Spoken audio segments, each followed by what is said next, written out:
Hello and welcome to Module 4 of the Technical Analysis Masterclass, Trading Indicators. In this section, I will explain how to interpret and use the very popular moving average convergence and divergence indicator, also known as MACD. We will look at the different ways that you can use this powerful indicator, as well as identifying the market conditions that it works best in. In this lesson, you will learn what the MACD indicator represents and how it forms. We will learn how to interpret the MACD indicator. We will learn how to trade MACD crossovers. And finally, we will learn how to interpret and trade MACD divergence. The MACD indicator, which is an acronym for Moving Average Convergence Divergence, is one of the most powerful indicators available to traders. It is one of the rare indicators that works well in directionless markets, as well as trending markets, and is often referred to as a trend-following momentum indicator. The primary purpose of the MACD is to show the relationship between two moving averages and is calculated by subtracting the larger moving average from the smaller moving average. The general settings on nearly all trading platforms for calculating MACD uses a 26-period EMA and a 12-period EMA, with a 9-period EMA of the MACD line called the signal line. Let's now look at how the MACD indicator generates its signals. The difference between the 26 and the 12 EMA is represented on the histogram on the chart that you can see on the screen, and gives traders very important information about how the moving averages are reacting to price movements and each other. You can see in the example that the 12 and the 26 EMAs are on the chart like a normal moving average would appear, but in the window below the chart, the histogram in the blue measures the distance between the two. When the fast EMA is above the slow EMA, the histogram is above the zero level, and when the fast EMA crosses below the slow EMA, the histogram switches to below the zero level.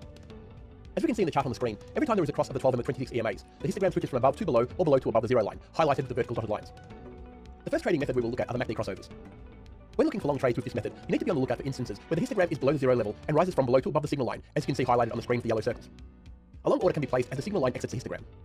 When looking for short trades with this method, the opposite is true, and you need to be on the lookout for instances when the histogram is above the zero level and falls from above to below the signal line, as you can see highlighted in the red circles in the example on the screen.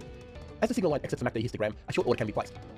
Although this appears to be a simple method, it can be very effective in getting you into the market at great levels before a move up or down, and works well in directionless and trending markets. Let's now look at MACD divergence. Divergence is a very commonly used concept when it comes to trading, and there wouldn't be many seasoned traders around who haven't traded using a divergence signal at some stage. Identifying divergence as it's happening is key to being able to trade it successfully, but understanding why it is forming and where it is located on the chart is the most important aspect. Divergence appears on a chart when the price action and the oscillator-based indicators move in opposite directions. In a normal healthy market, when price makes a new high, the indicator is also expected to make a new high. If the price and indicators aren't moving in a synchronized manner, then divergence is generally present. There are two types of divergence: bullish divergence and bearish divergence. Bullish divergence is generally found in a downtrend, indicating a potential market move long, and bearish divergence is usually found in an uptrend, indicating a potential move short. In addition to this, there are three different classes of divergence classified by strength. The first and strongest class of divergence is Class A. Class A bullish divergence occurs when price makes a lower trough and the indicator makes a higher trough. Remember that in a healthy market trend, the indicator would have also made a lower trough at the same time price did. Class A bearish divergence occurs when price makes a higher peak and the indicator fails to follow, making a lower peak in the same area, as you can see in the example on the screen. The chart that we can now see on the screen displays a real example of Class A bullish divergence in action. There is a downtrend in motion, with a series of lower highs and lower lows. The MACD indicator's histogram is following the price action down and consistently getting lower as price does. When price reaches a new lower trough, the histogram fails to make a new low, highlighted by the two sloping lines. This is a clear case of Class A bullish divergence, and price would be expected to react to this divergence and move in a long direction from around this point. Let's now look at a real example of Class A bearish divergence in action. On the chart that we can see on the screen, there is an uptrend in place, with a series of high highs and high lows. The histogram is following the price action up and consistently getting higher as price does. When price reached a new higher peak, the histogram failed to make a new high, highlighted by the two sloping lines.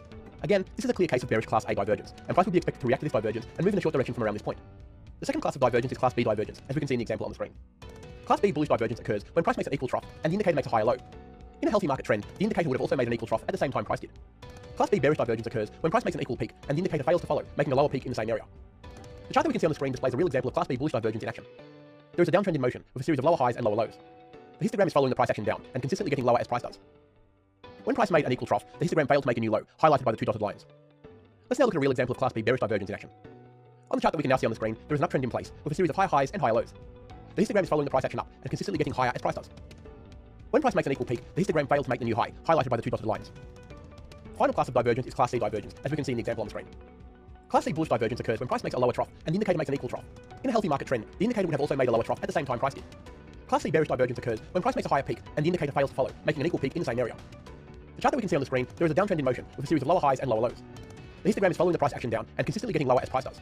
When price made a lower trough, the histogram failed to make a new low, highlighted by the two dotted lines. Finally, let's look at a real example of Class C bearish divergence in action. On the chart that we can now see on the screen, there is an uptrend in place, with a series of high highs and high lows. The histogram is following the price action up and consistently getting higher as price does. When price made a higher peak, the histogram failed to make a new high, highlighted by the two dotted lines. So which class of divergence is better?